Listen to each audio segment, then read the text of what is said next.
அனைவருக்கும் அன்பு வணக்கங்கள். இன்னைக்கு நாம் சிவபெருமான் கையில் இருக்கக்கூடிய திருசூலம், அது எந்த தாற்பயத்தில் அந்த ஒரு உருவத்தில் இருக்குது, முருகபெருமானிடம் இருக்கக்கூடிய வேல் அது எந்த தாற்பயத்தில் இருக்குது அப்படின்றத பற்றின ஒரு விளக்கம் தான் நம்ம பார்க்க போகிறோம். இந்த காணொளி போடுவதற்கு ஒரு முக்கியமான ஒரு நிகழ்வு எனக்கு நடந்தது. இந்த நிகழ்வு நடந்தது பார்த்திங்கன்னா ஒரு 4-5 மாதங்களுக்கு முன்னால், சராசரியாக ஒரு ஏப்ரல் அல்லது மே 2024 நடந்த ஒரு நிகழ்வு. ஒருத்தர் கூட நான் பயணிக்க வேண்டிய சூழ்நிலையில் அப்போ அவர் கிறிஸ்துவ மதத்தை பற்றி கொஞ்சம் என்கிட்ட பேசிகிட்டு இருந்தார். நான் இந்து மதத்தை பற்றி கொஞ்சம் பேசிக்கிட்டு இருந்தேன். நான் கொஞ்சம் சிவன் மேலே ரொம்ப பக்தியாக இருக்கிறேன் அப்படின்னு சொல்லி இந்த மாதிரிலாம் பேசிகிட்டு இருக்கும்போது அப்போ அவர் என்கிட்ட ஒரு கேள்வி கேட்டார். அன்பே சிவம் அப்படின்னு எல்லாரும் சொல்கிறீங்க இல்லையா, அப்போது கடவுள்கிட்ட எதுக்கு ஆயுதம், எதுக்கு அந்த சூலாயுதம் வச்சுருக்கிறாரு அப்படின்னு என்கிட்ட ஒரு கேள்வி கேட்டார். அப்போது அதற்கு உண்டான விடை எனக்கு தெரியல, எனக்கு டக்குன்னு உடனே சொல்லணும்னு தோணலை. அப்போ அவர் என்ன சொல்கிறாருன்னா, அன்பு தான் கடவுள், அன்பு தான் எல்லாமே அப்படின்னு சொன்னீங்கன்னா, அப்போது அந்த கடவுள்கள்கிட்ட எந்த கடவுள்கிட்டையுமே ஆயுதங்கள் இருக்கக்கூடாது இல்லையா? அப்போ ஏன் இந்த எல்லா கடவுள்கள்கிட்டையும் ஆயுதங்கள் வச்சுருக்குறாங்க, முக்கியமாக இந்த சூலாயுதம் இருக்குது, முருகனுக்கு எதுக்கு இந்த வேல் அப்படின்ற மாதிரி என்கிட்ட கேள்விகள் கேட்டாங்க. அப்போது அதை பற்றின சிந்தனை எனக்கு கொஞ்சம் அதிகமாச்சு. தொடர்ந்து பல விஷயங்களை நான் கேட்டோ இல்லை கற்றுக்கிட்டோ தெரிஞ்சுக்கிட்டோ அந்த மாதிரி பார்க்கும்போது எனக்கு ஒரு புரிதல் ஏற்பட்டது. அதுதான் இப்போ நான் உங்களுக்கு சொல்ல போகிறேன். இதற்கு எனக்கு கிடைத்த விடை எங்கேருந்து கிடைச்சதுன்னா, மகாபாரதத்தில் கிருஷ்ணர் அர்ஜுனனுக்கு சொன்ன கீதா உபதேசத்தில் கிடைச்சது. ஒரு மனிதன் 3 விதமான குணங்கள் கொண்டிருக்கிறான். சத்வகுணம், தமஸ்குணம் மற்றும் ரஜஸ்குணம் அப்படின்னு சொல்லி 3 குணங்கள் அதில் குறிப்பிடுறாங்க. இந்த தமஸ்குணம் அப்படின்றது என்னன்னு கேட்டிங்கன்னா, இந்த உலக சுகங்களை மட்டுமே பிரதானமாக கொண்டு வாழும் மனிதர்கள், இவர்கள் தமஸ்குணம் கொண்டவர்கள் அப்படின்றது அவங்களுக்கு சொல்கிறாங்க.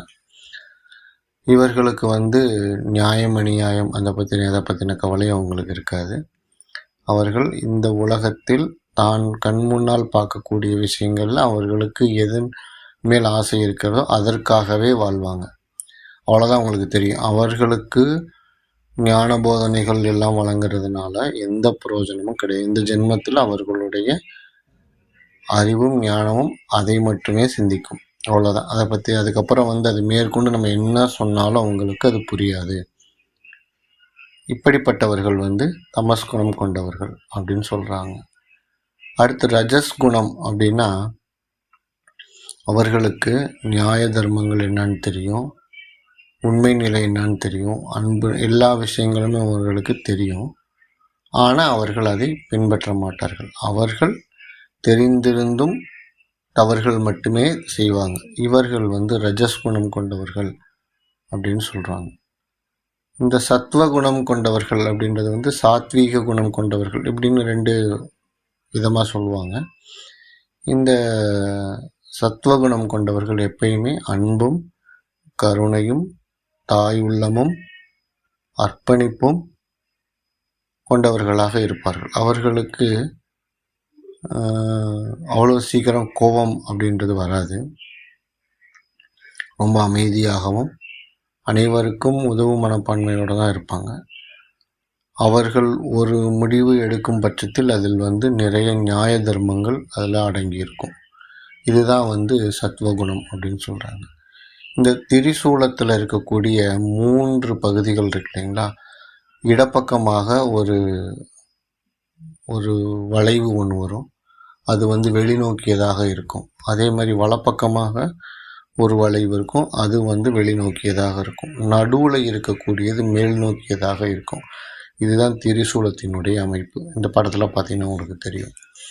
அப்போது இந்த தமஸ்குணத்தையும் ரஜஸ்குணத்தையும் விளக்கி சத்வகுணத்தை மேலோங்க செய்ய யார் முயற்சிக்கிறாங்களோ அவர்கள் பெருவாழ்வு வாழ்வார்கள் அப்படின்னு சொல்லக்கூடிய தத்துவம் தான் இந்த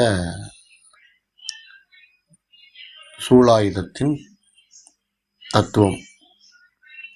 அதுதான் வந்து சிவபெருமான் கையிலையும் பராசக்தி கையிலையும் இருக்குது.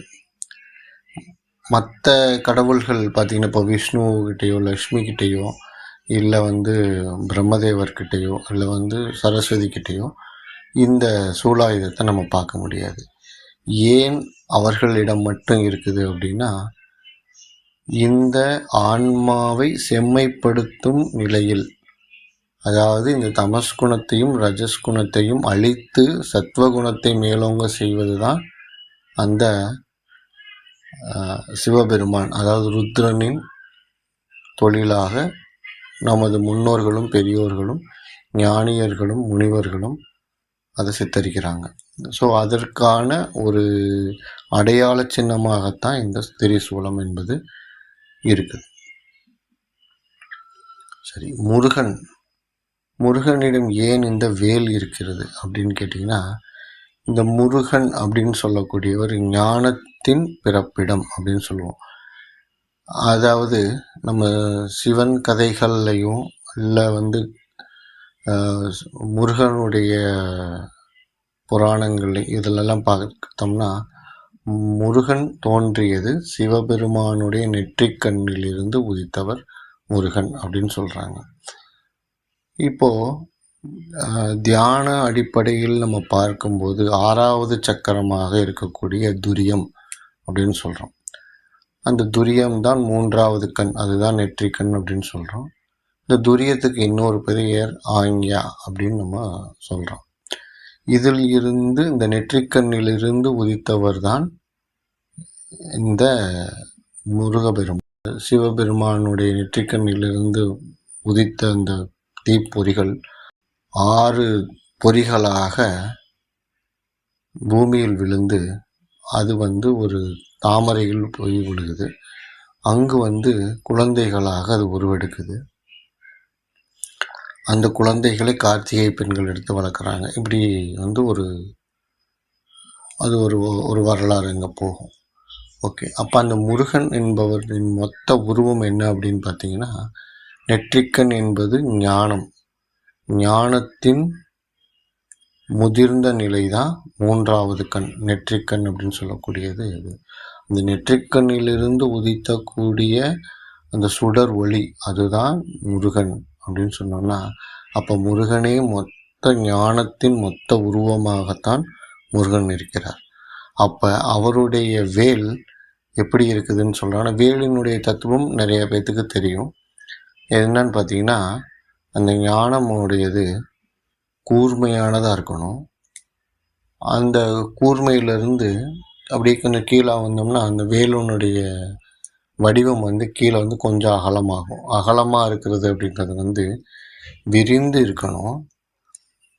அது கீழே இருக்கக்கூடிய தண்டின் பகுதி சொல்கிறது வந்து கூர்மையாகவும் விரிந்தும் இருக்கக்கூடிய அந்த ஞான அறிவானது ஆழ்ந்ததாகவும் இருக்க வேண்டும் அப்படின்னு சொல்கிறாங்க. இதுதான் வந்து வேலினுடைய தத்துவம் அப்படின்னு சொல்கிறாங்க. ஸோ இது தியான நிலையில் பார்க்கும்போது மூலாதாரத்திலிருந்து துரியாதீதம் போகக்கூடிய நிலை வந்து நம்ம சூழ்முனை மார்க்கமாக ஜோதியை காட்டும் சிவகுருநாதா அப்படின்னு கந்தகுரு கவசத்தில் சொல்கிறாங்க. அப்படின்னா அந்த சூழ்முனை மார்க்கத்தின் வழியாக செல்லக்கூடிய அந்த வேலின் வேகம் வந்து மேலே போய் துரியத்தில் முட்டி துரியாதித நிலையை அடைவதாக தான் வந்து தியான நிலையில் இருப்பவர்கள் அதை எண்ணி அந்த துரியாதித நிலையை அடைவதற்கான பயிற்சிகளை செய்வாங்க. ஸோ அப்படி ஒரு நிலைக்கு தான் வந்து அந்த வேலினுடைய வடிவம் அப்படியாக இருக்கிறது அப்படின்றது ஒரு சூட்சுமமான நிலை அங்கே. ஸோ இதுதான் வந்து சிவபெருமானிடம் இருக்கக்கூடிய ஆயுதத்தின் தாத்பரியம் அதுதான். ஆனால் சிவன் அன்பே சிவம்தான். அவரிடம் இருக்கக்கூடிய அந்த சூலாயுதத்தின் தாத்பரியம் தமஸ்குணத்தையும் ரஜஸ்குணத்தையும் விளக்கி சத்வகுணத்தை மேலோங்க செய்வது அதனுடைய தாத்பரியம். முருகப்பெருமானுடைய வேலின் தாத்பரியம் கூர்மையான அறிவு. அந்த அறிவு விரிந்து அகண்டதாக இருக்க வேண்டும். கூர்மையாகவும் அகண்டும் விரிந்தும் இருக்கக்கூடிய அறிவு ஆழமானதாகவும் இருக்க வேண்டும் அப்படின்னு சொல்லக்கூடிய தத்துவத்தின் தான் வேல் அப்படின்றது சொல்கிறோம். உங்களுக்கு இது முதலே தெரிஞ்சிருக்கும்னு நினைக்கிறேன். இருந்தாலும் அது அவர் எனக்கு கேட்ட கேள்விக்கு உண்டான பதில்.